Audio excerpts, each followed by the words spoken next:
Este é mais uma dose regenerativa. O podcast da B4, a primeira bolsa de ação climática. E bom, para começarmos a nossa análise profunda de hoje, o convite é para um exercício de imaginação visual para quem nos ouve.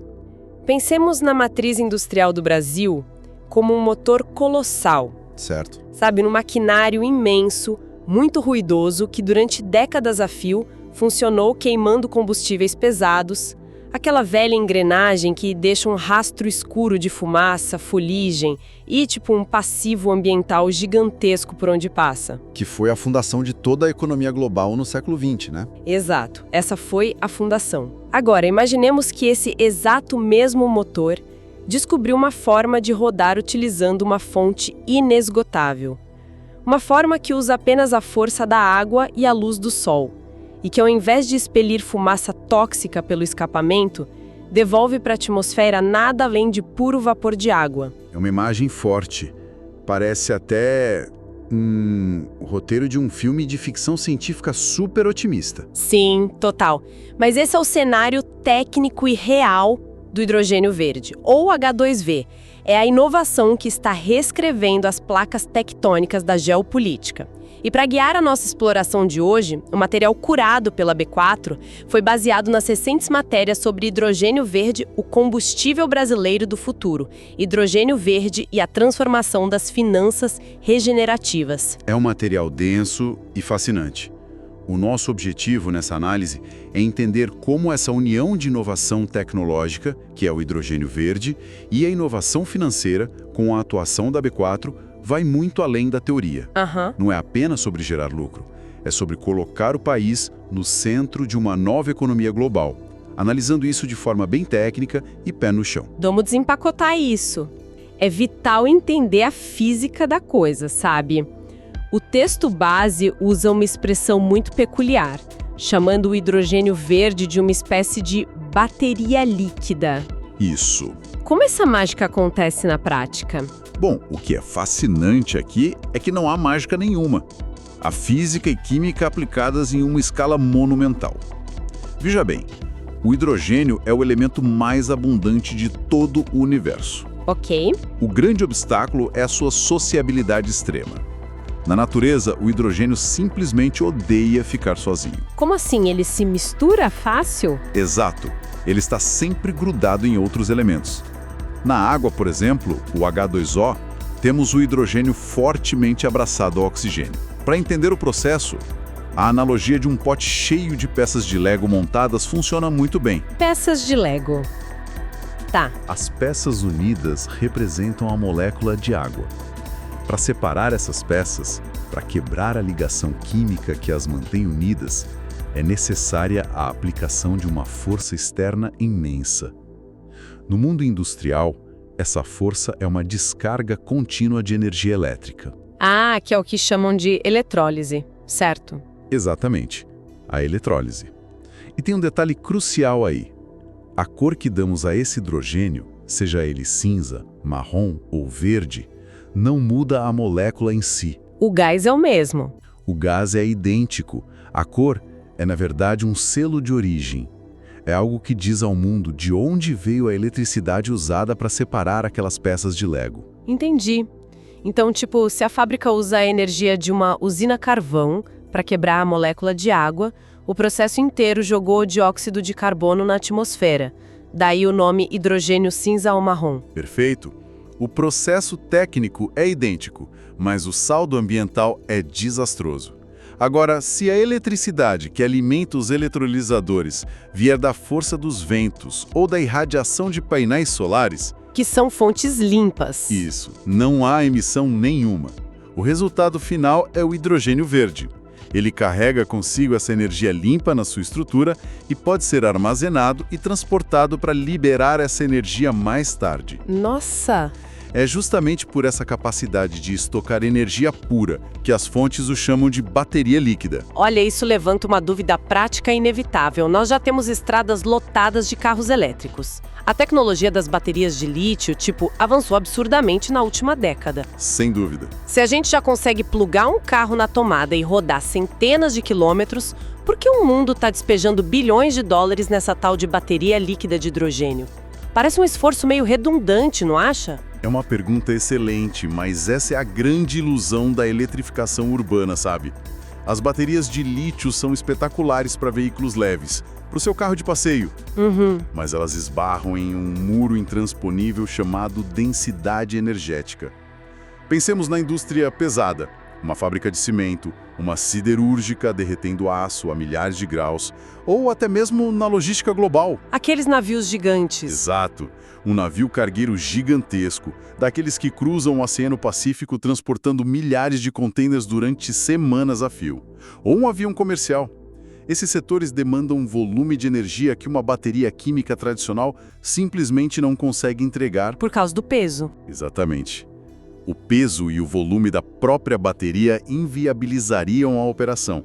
Se tentássemos mover um navio cargueiro só com baterias de lítio, o peso delas seria tão descomunal que a embarcação afundaria antes de receber qualquer carga comercial. Nossa, faz sentido. A própria bateria se torna o fardo. É um peso morto, basicamente. E é por isso que esses setores industriais sempre foram vistos como os intocáveis da poluição. Até agora não havia como descarbonizar a siderurgia ou a aviação sem paralisar a economia mundial. O hidrogênio verde surge para preencher essa lacuna específica. Porque ele é mais denso energeticamente falando. Muito mais denso. Ele possui a altíssima densidade necessária para alimentar um forno siderúrgico ou um motor naval, mas queimando de forma totalmente limpa. E frente à atual necessidade climática que vivemos, onde o prazo para reverter o aquecimento global está se esgotando rapidamente, o hidrogênio verde deixou de ser uma promessa distante. Ele se tornou a única ferramenta de sobrevivência energética para a base da indústria pesada. Toda grande virada tecnológica global cria uma corrida pelo domínio do mercado, né? E o material em nossa análise aponta para algo que foge do nosso complexo de vira-lata habitual aqui. Muito. O Brasil não está apenas na arquibancada assistindo ao hemisfério norte inovar. O documento sugere que o país é o grande favorito para liderar essa produção mundial. Sim, e o que é fascinante aqui é olhar para o tabuleiro global de forma puramente matemática e geográfica. A vantagem competitiva do Brasil é simplesmente avassaladora. Em relação à Europa, por exemplo? Exato. Os maiores consumidores futuros de hidrogênio verde, como os países europeus, não possuem espaço físico nem condições climáticas ideais para gerar a quantidade colossal de energia solar e eólica necessária para baratear a produção. Falta sol e vento para eles. Falta espaço e constância. Já o Nordeste brasileiro, por outro lado, possui os níveis de radiação solar mais intensos e os ventos mais consistentes e unidirecionais do planeta. Lembra da necessidade de energia massiva para separar as peças de Lego? Sim, a eletrólise. A nossa eletricidade, por conta dessa geografia, é incrivelmente barata de ser gerada. Mas veja, apenas sol e vento não constroem um mercado trilionário. O material detalha um alinhamento raro, sabe? Entre infraestrutura e segurança jurídica. E aqui entra a engrenagem institucional, né? Porque capital de risco em volumes bilionários definitivamente não gosta de surpresas legislativas, certo? De jeito nenhum. O capital foge da incerteza. E a implicação direta de marcos regulatórios robustos é a atração imediata de capital. E, mantendo aqui um tom puramente descritivo, o material destaca a atuação do governo federal com a Lei 14.948, de 2024, que é o marco legal do hidrogênio de baixa emissão de carbono. Ah, o marco regulatório. Isso.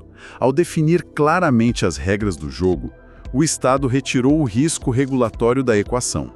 Como consequência objetiva, consórcios globais gigantescos, como a Fortescue e a Axir, já estão despejando bilhões de dólares na readequação de portos estratégicos.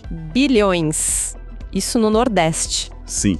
O porto de Pecém, no Ceará, e Suape, em Pernambuco, estão sendo transformados em verdadeiros hubs globais de exportação. Paralelamente, a iniciativa privada, nacional e multinacional, com nomes fortes como Raizen, Shell e Unigel, lidera a implementação dos eletrolisadores em solo.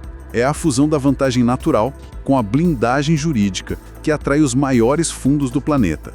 Eles buscam ativos sólidos e limpos. Ok, mas assim, toda revolução encontra um gargalo físico, não é? Nós falamos que hidrogênio é a solução, mas o material nos lembra de um pesadelo logístico que é transportar esse elemento. É um desafio monstruoso. Tipo, para manter o hidrogênio na sua forma líquida o suficiente para ser colocado nesses navios saindo de Suape ou Pecém e cruzar o oceano, é preciso resfriá-lo a menos 252 graus Celsius. Isso é mais frio que a superfície de Plutão. A ideia de construir gasodutos criogênicos atravessando continentes ou modificar frotas inteiras de navios para manter algo perto do zero absoluto soa como um projeto que custaria trilhões e demoraria décadas. Como a engenharia resolve isso? Porque o material cita que São Paulo tem uma rota alternativa, usando algo que todo motorista brasileiro conhece bem, o etanol. Como isso funciona? É a busca inteligente por atalhos logísticos. Construir uma cadeia global de suprimentos a menos 252 graus a partir do zero atrasaria a transição energética a um ponto em que perderíamos a janela da nossa necessidade climática atual. Não dá tempo. Não dá tempo e o custo é proibitivo. Então, o que os pesquisadores de ponta em São Paulo, em colaboração com gigantes do setor de combustíveis como Shell e Raízen desenvolveram, foi uma mudança profunda de paradigma metodológico. Aqui é onde fica realmente interessante. O etanol. Exato. Em vez de construir fábricas faraônicas para quebrar a molécula de água lá usando sol e vento e tentar congelar isso, a tecnologia foca no etanol. O etanol quimicamente é riquíssimo em hidrogênio. E o principal fator, o etanol é um líquido estável em temperatura ambiente. Então, tipo, a infraestrutura que já usamos no nosso dia a dia se torna a solução imediata? A lógica é brilhante pela sua aplicabilidade imediata. A tecnologia criada permite realizar um processo chamado reforma do etanol, no próprio local de consumo. Como se fosse uma mini usina. Isso, ou seja, o hidrogênio viaja escondido dentro do etanol, usando os mesmos caminhões-tanque, as mesmas rodovias, os mesmos dutos e terminais de armazenamento que o Brasil já possui aos milhares. Quando esse etanol chega ao destino final, seja um posto de abastecimento para ônibus pesados ou uma grande indústria, uma máquina do tamanho de um container processa o etanol ali mesmo. Ela quebra a molécula na hora. Separa as moléculas e entrega o hidrogênio verde ali mesmo, na hora, pronto para uso. O Brasil não precisa construir novas estradas para o futuro. Nós vamos usar o asfalto que já dominamos há décadas com a nossa indústria de biocombustíveis. É uma redução brutal no tempo de implementação e no custo de infraestrutura. Nossa, é uma cartada de mestre reaproveitar a própria história industrial do país dessa forma. Mas, avançando na nossa análise, tem um ponto que conecta todas essas tecnologias espetaculares. Nenhuma usina eólica, nenhum porto em Pecém ou reformador de etanol em São Paulo sai do papel baseado apenas em boas ideias. Com certeza não. Projetos de infraestrutura pesada precisam de montanhas de dinheiro. Para que esse novo motor gire, quem está financiando essa transição? E como isso é diferente do mercado financeiro que a gente já conhece? Se conectarmos isso a uma visão mais ampla, conectando a infraestrutura física à arquitetura financeira, fica claro que o gargalo sistêmico é como o dinheiro se comporta. Há séculos, o sistema financeiro tradicional opera sobre uma mentalidade estritamente extrativista. Tira tudo e vai embora. Menor tempo, gerar lucro imediato e seguir em frente, deixando para trás o custo social e o buraco ambiental. Porém, para viabilizar o hidrogênio verde em escala global, a lógica extrativista entrou em colapso. Ela destrói o próprio tabuleiro onde o jogo acontece. É nesse vácuo de sustentabilidade que surgem as finanças regenerativas, ou REF. REF. Isso. O REF atua não como um extrativista, mas com a mentalidade de um agricultor, que cuida do solo para poder produzir mais ao longo do tempo. Espera, um segundo, eu preciso fazer o papel do cético aqui para nossa audiência. Porque, olha, o mercado já passou pela febre do ESG nos últimos anos, né? Vimos diversas corporações pintando suas marcas de verde, emitindo relatórios maravilhosos, mas na prática, muitas vezes era apenas maquiagem verde, o famoso greenwashing. É um problema real. Como garantir que esse conceito de refi não seja apenas uma nova roupagem de marketing para atrair investidores bem intencionados? Por que as finanças regenerativas são estruturalmente diferentes? A distinção é técnica e é muito profunda. O ESG, fundamentalmente, foi um passo importante, claro, mas é uma estratégia de redução de danos. O foco do ESG é a mitigação. Poluir menos, gastar um pouco menos de água, ter práticas menos nocivas. É como pedir para a mineradora fazer um buraco um pouco menor. Só não faça tanta bagunça, né? Isso. Já as finanças regenerativas, ReFi, exigem a reparação ativa e matemática do ecossistema. O ReFi significa que o projeto financiado precisa obrigatoriamente deixar o mundo mais limpo e saudável do que estava antes de ele existir. É a inovação que diz para limpar a bagunça, plantar árvores e distribuir o dinheiro na ponta. Entendi. E o ponto central contra o greenwashing é que no ReFi, o retorno financeiro do investidor está condicionado à prova irrefutável do impacto ecológico. A tecnologia entra garantindo de forma mensurável que cada centavo ajudou a recuperar o meio ambiente. Não é um selo de boa vontade, é uma obrigação algorítmica. E é isso que nos leva ao coração da análise de hoje. Porque, para que esse sistema agrícola do capital funcione sem ser corrompido, nós precisamos de um ambiente à prova de fraudes. Um lugar onde a confiança não dependa da promessa de uma empresa, mas sim da matemática. E é aqui que o material nos apresenta a B4. Exatamente. A falta de rastreabilidade e a fraude sempre assombraram os mercados ambientais globais. O exemplo clássico do colapso da confiança é a famosa dupla contagem nos créditos de carbono. Que era vender o mesmo crédito várias vezes. Pense em um crédito de carbono como um ingresso para uma peça de teatro. No modelo antigo, sem um registro centralizado e imutável, o dono do teatro vendia o mesmo assento para 2, 3, 4 empresas diferentes, porque ninguém conseguia cruzar as informações. Diferentes corporações alegavam estar compensando suas emissões usando o exato mesmo projeto florestal. Isso aniquila a integridade da necessidade climática que estamos tentando resolver. Destrói o propósito da coisa. A B4 ataca esse problema na raiz, utilizando a arquitetura blockchain. Que o material descreve como um grande livro caixa público, né? A analogia do caderno, o livro de registros no meio da praça pública, ilustra perfeitamente o conceito da transparência distribuída. Ao usar a tecnologia blockchain, a B4 cria um registro digital, onde cada tonelada de carbono evitada ou cada unidade de hidrogênio verde produzida recebe uma identidade criptográfica única.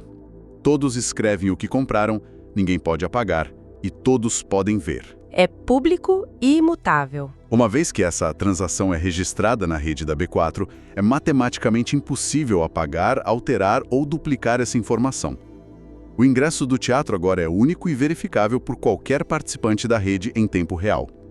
A dupla contagem é extirpada do sistema pela raiz técnica, não por auditorias em papel que podem ser fraudadas. Perfeito. E com a confiança restaurada por essa tecnologia, a plataforma pode implementar a sua inovação mais disruptiva, que é o que traz a gente para a mágica final. Nós mencionamos no início usinas e portos que custam centenas de milhões de dólares. No modelo tradicional, apenas governos ou uma elite de fundos soberanos teriam capacidade de investir e colher os lucros dessas estruturas, certo? Sim, um clube muito fechado. Mas a B4 introduz a ferramenta da transformação de ativos. E essa é a ponte definitiva entre a infraestrutura colossal e o mercado de varejo, o cidadão comum. O mecanismo da transformação de ativos é uma virada de chave brutal na democratização financeira. Imagine que uma usina de hidrogênio verde em escala industrial seja como o quadro da Mona Lisa. Uma obra-prima. Pessoa comum ou para uma pequena empresa comprar a Mona Lisa inteira. No entanto, o que a transformação de ativos de sustentabilidade faz é pegar o valor intrínseco dessa usina, a sua capacidade de gerar receita através de energia limpa e créditos ambientais, e dividi-lo digitalmente em milhares ou milhões de frações menores. Ah, como se fosse possível adquirir legalmente uma única gota de tinta da Mona Lisa. Essa é a imagem perfeita. É exatamente isso que a B4 possibilita. O que altera completamente a dinâmica do mercado financeiro, porque de repente o jogo fica acessível para o pequeno investidor também. Disso a dupla. Para o investidor de varejo, a transformação de ativos abre as portas para que qualquer pessoa Posicione parte do seu portfólio em ativos sustentáveis globais que antes eram exclusivos para bilionários. E para as empresas que estão construindo essas inovações em hidrogênio verde ou reflorestamento, a vantagem é o acesso instantâneo a um oceano de liquidez global. Elas conseguem financiamento de forma auditada e transparente. Não precisam mais implorar por empréstimos burocráticos. Exato. Elas emitem essas frações digitais através do ambiente regulado da B4, captam os recursos de forma limpa e distribuem os rendimentos automaticamente. Isso consolida o ciclo perfeito. Temos a capacidade natural, a força do sol e do vento no Nordeste barateando a energia. Temos a inteligência agrícola e tecnológica em São Paulo, com etanol, driblando a logística do frio extremo. Sim. Temos o modelo mental das finanças regenerativas, garantindo que o dinheiro limpe o planeta. E coroando tudo isso, a B4 e a transformação de ativos fornecendo a liquidez, a transparência matemática e a democracia para que esse ecossistema escale rapidamente. Então, o que tudo isso significa para quem está nos ouvindo agora? O significado prático e estrutural é que a arquitetura do poder econômico está mudando de mãos. Durante 500 anos, o Brasil operou como a grande fazenda e a grande mina do mundo, sabe? Exportávamos minério bruto e grãos, e importávamos tecnologia e produtos refinados. Sempre a mesma história. O que as fontes dessa análise nos mostram é a quebra dessa maldição histórica. Com a integração do hidrogênio verde e a infraestrutura impenetrável da B4, o país está se posicionando para deixar de ser um mero exportador de matéria-prima para ser o cérebro, a bolsa e o principal combustível da transição energética do planeta. É uma mudança de paradigma enorme. E a maior provocação intelectual que tiramos de toda essa exploração do material é sobre a redefinição do próprio propósito do capital. Estamos diante da prova matemática e financeira de que o futuro das finanças não é mais apenas sobre extrair lucro de forma irresponsável, mas sobre ser recompensado financeiramente por regenerar o próprio planeta em que habitamos. O futuro pertence a quem entender que o lucro máximo e a regeneração profunda agora andam juntos. 2026 é o ano da conformidade e você não pode ficar de fora. Acompanhe a gente no Spotify e não esqueça de abrir sua conta na B4, www.b4.capital. Acompanhe o fechamento dos ativos sustentáveis todos os dias às 17h23 no blog da B4 e para consultar os preços em tempo real, acesse índices.b4.capital.